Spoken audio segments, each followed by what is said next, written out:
Hello again. So I'm going to talk a little bit more about our project. And as you saw on Canvas, this is the design that I've chosen to make a pendant of, and seems pretty fitting given all this COVID stuff. So skull and crossbones. Just so you don't have to watch all this, I cut out my two pieces. So there's the skull and crossbones. And here's my back plate. Notice a couple things on the back plate is I have these tabs, and actually I'll probably create like 3 videos here so you don't have to watch a really long one, and maybe you can find things that are more, I don't know, confusing, or that might be a little bit more helpful. But I do have the pattern on this side, and I left it here for a couple reasons. If you look really closely at the edge, in my design, I actually have some shapes that are intended to be filed in. And, messing with the edge of any piece actually adds a lot of visual interest to, the overall design. I've already filed a bunch of sides here, but I figured I'd kind of show you this one side just to show you some of the versatility of these needle files, right, in your blue kit here. So really, I have some semicircles and some triangles that are filed into this, and depending on what you're trying to do or how big these grooves are going to be, a lot of times I'll actually start these with a jeweler's saw.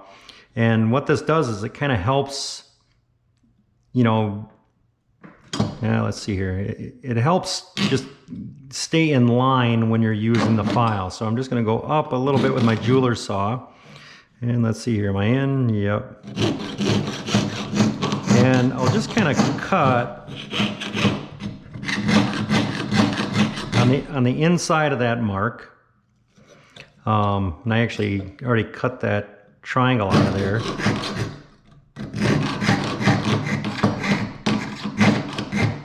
And again, if I go kind of slow, I'm going to be more accurate. So what I did is I picked out a round file here. Where are we? There we go.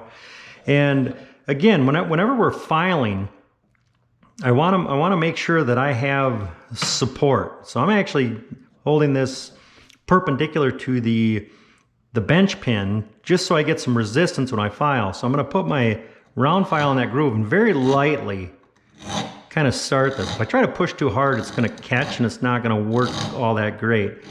But by having my pattern still glued to the surface, I can see that line and see where I need to file to. Now I can rotate this and cut the other half circle in there.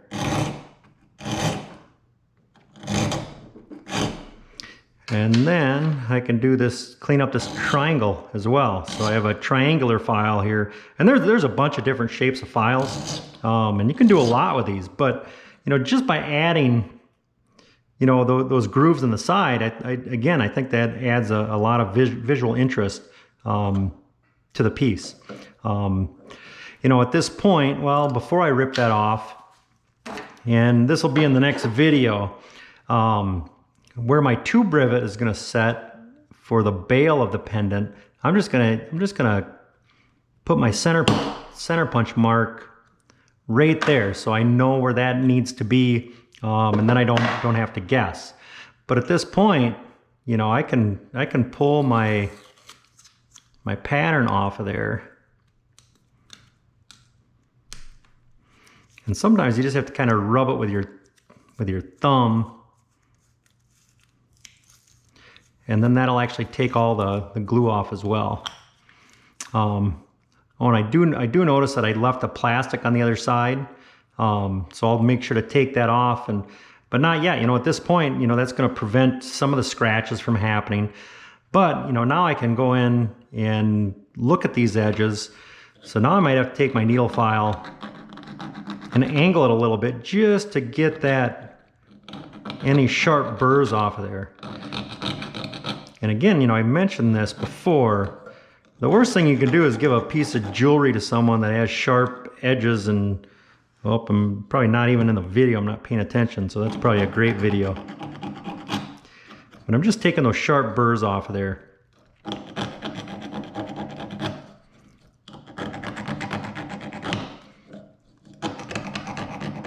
And I can do that to all sides. But, you know, at this point, I'm ready to tube rivet this and, you know, fold these tabs. So I'll save that for the next video. See you soon.